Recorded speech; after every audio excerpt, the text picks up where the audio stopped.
Good day mga ka-software, at gamit ang ating DIY na PCP at maghahanta naman tayo ngayon sa ating panibagong video. So tara mga ka-software, samahan niyo ako.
Ayan mga ka-software, nandito na tayo sa spot natin. So makikita nyo yung kahoy na nandun sa likod.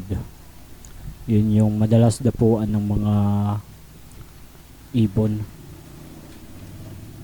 Tara mga ka-software, lapitan natin at gagawa tayo ng taguan.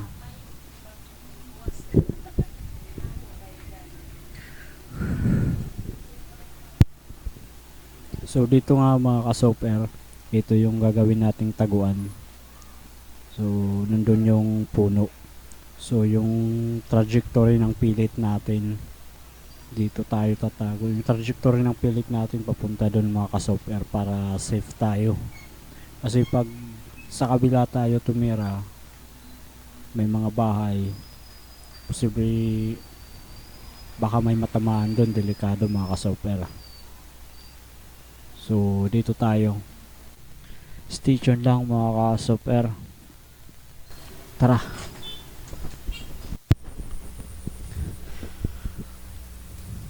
So ayan, nagawa na natin yung taguan natin mga ka-software. Wala pa na mga dumadapo. So ito yung pwesto natin. So okay na to mga ka-software, kasi malayo naman siya dun sa spot natin. So may isa nang dumapo dito mga ka-software. So stay tuned lang.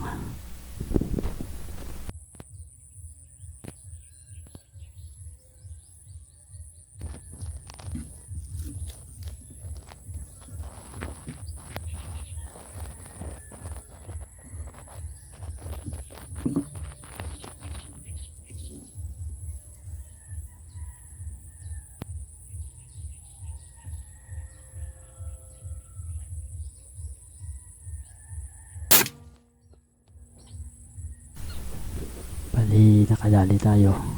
Nakadali tayo nung isa mga ka-software.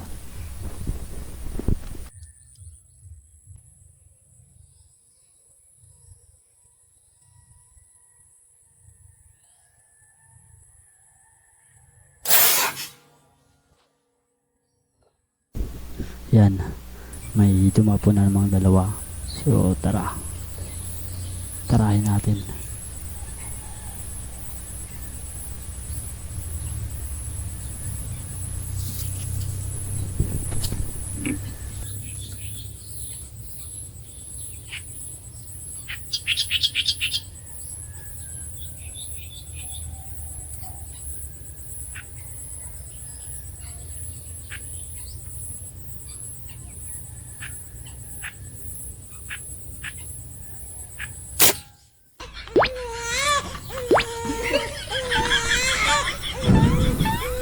Wala. Mga super, hindi natin na dali. Ayan, may isa na namang dumapo dito. stay tuned lang mga ka-software.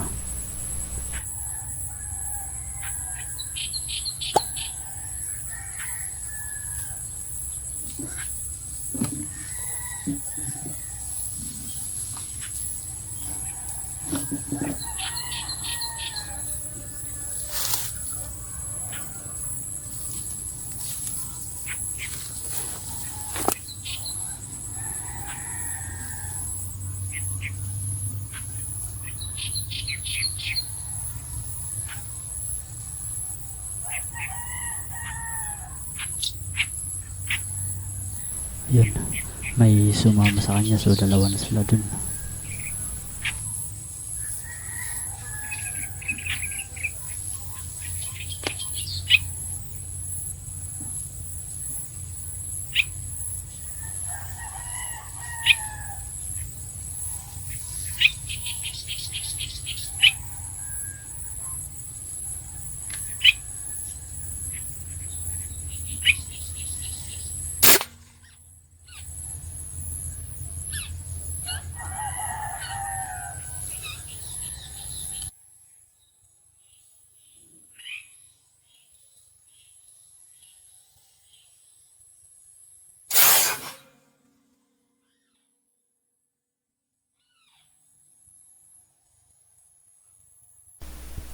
So ayan mga ka-software, may dumapo na naman dito.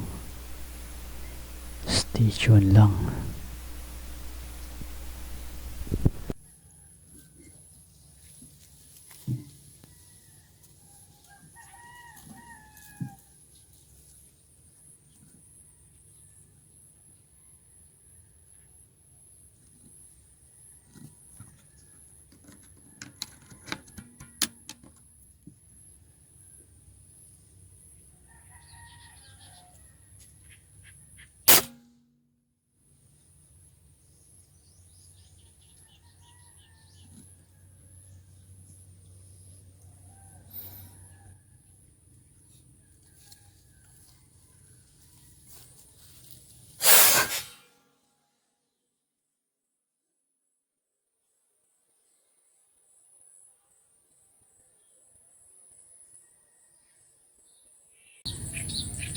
So ayan, so wala pa namang dumadapo. Kukunin muna natin yung mga nakuha natin dun.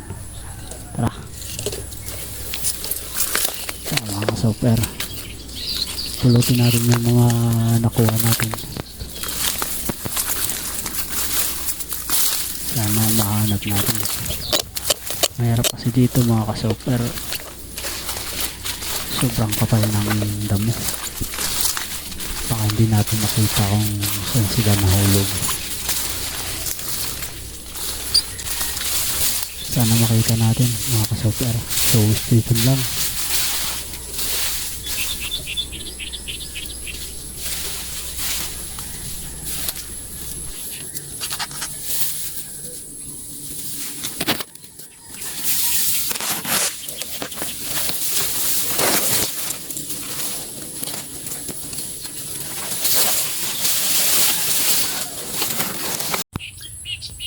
Ayan.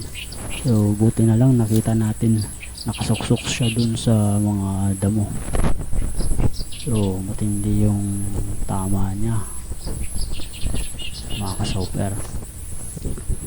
So antay pa tayo ng konti, baka may mga dumapo pa dito. So paikot-ikot lang naman sila dito mga ka-software. So baka may mga dumapo pa. So stay tuned lang mga ka-software. Bali ang problema natin ngayon, sobrang init ngayon. Baka maghanap tayo ng ibang spot. Marami naman dito yung malalapit lang. So may mga dumadapo din doon, kagaya din ng mga dumadapo dito. So stay tuned lang mga ka-software. At hanap tayo sa kabila.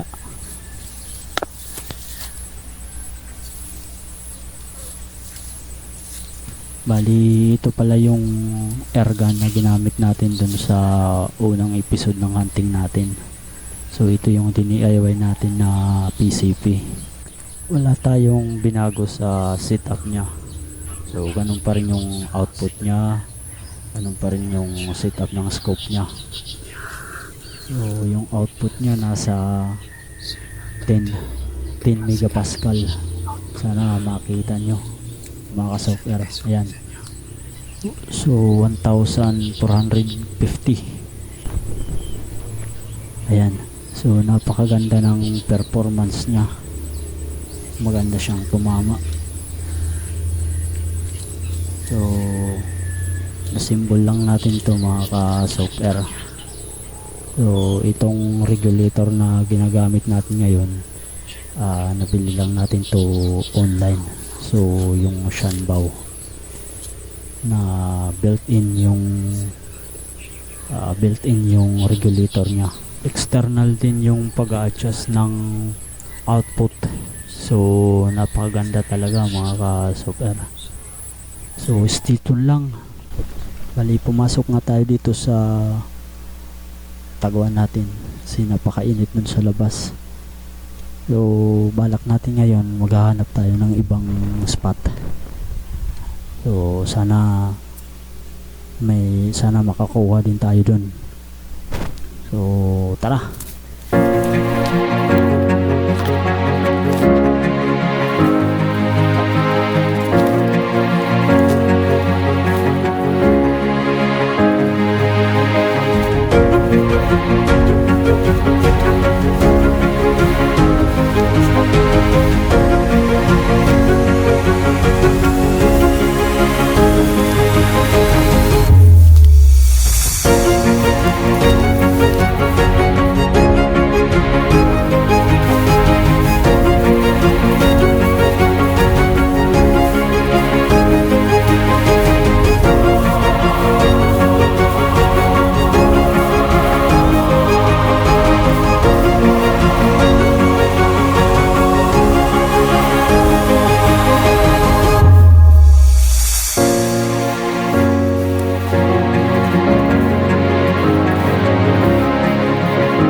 Nandito na tayo sa kabila sa isang spot.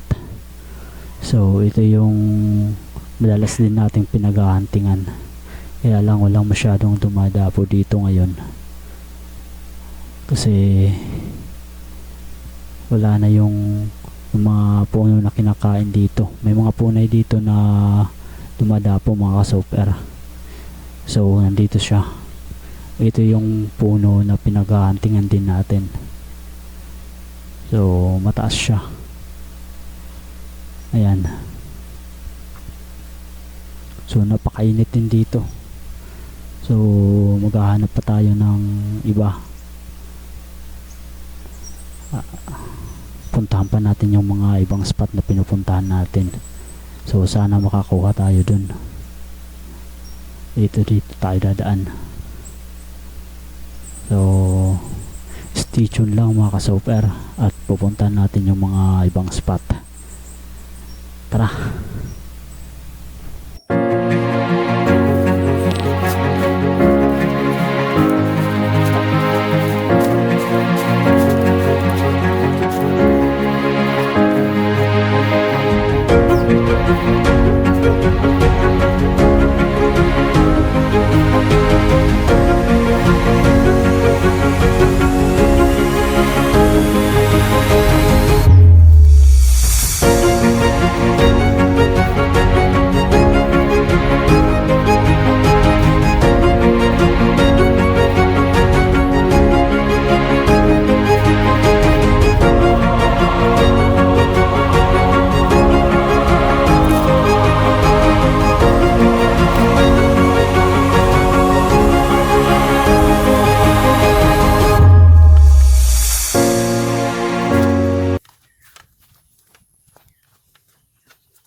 tayo mga ka-super sa papunta dito. Sobrang init. So nandito na tayo ngayon sa isang spot. Sana makakuha tayo dito. So tara, tingnan natin yung puno. Tingnan natin kung may mga dumadapo pa dito. So bali tatlo sila mga ka-super. Tatlo yung puno na dinadapuan nila. So ito yung babantayan natin, yung isa. Sana makakuha tayo dito. So balik na tayo sa pwesto natin. Baka may mga dumapo na. So dito lang tayo. Hindi naman nila makikita kasi medyo malayo dun. So okay na dito. So ayan, bali may isa nang dumapo dun. Rat. Ayan. So stay tuned lang mga ka-super. Sana matamaan natin. Kakapagod pa.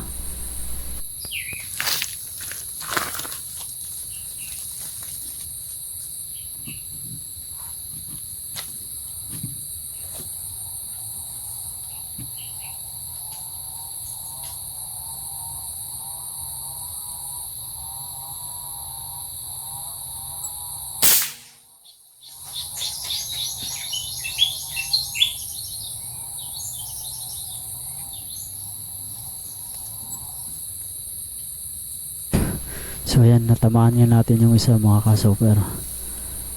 So buti na lang talaga at natamaan pa natin kahit hinihingal pa tayo.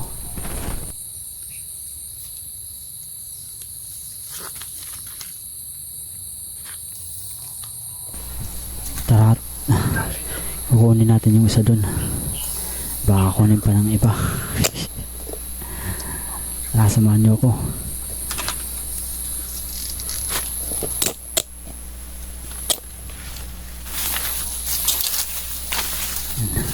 Tingnan natin kung saan siya nahulog. Pero makikita natin agad siya kasi hindi masyado mataas yung damo dito. Kaka-harvest lang ng palay dito. Ayun, dito siya. Ayan. Bali, babalik na tayo dun sa pwesto natin. May isa na naman dito.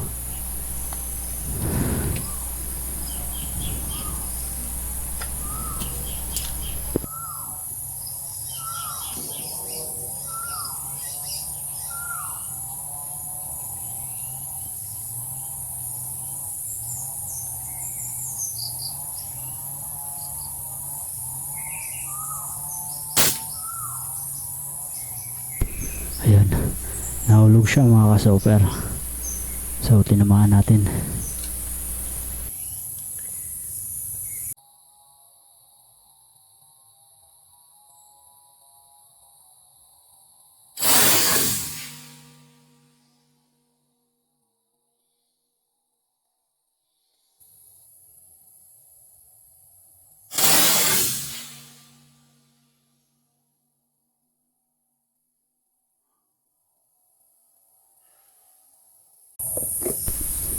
Bali mga ka-super, pupuntahan natin yung isa. Bali nakakuha na naman tayo. Tara mga ka-super.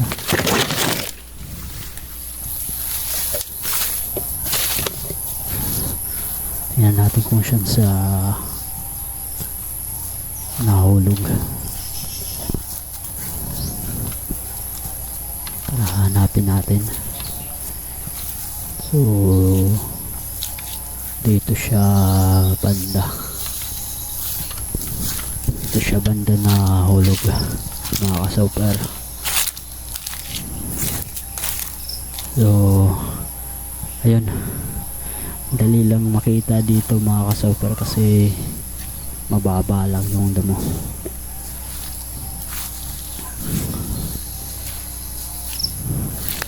Sana may mga dumapo pa dito mga ka-software para makakuha pa tayo.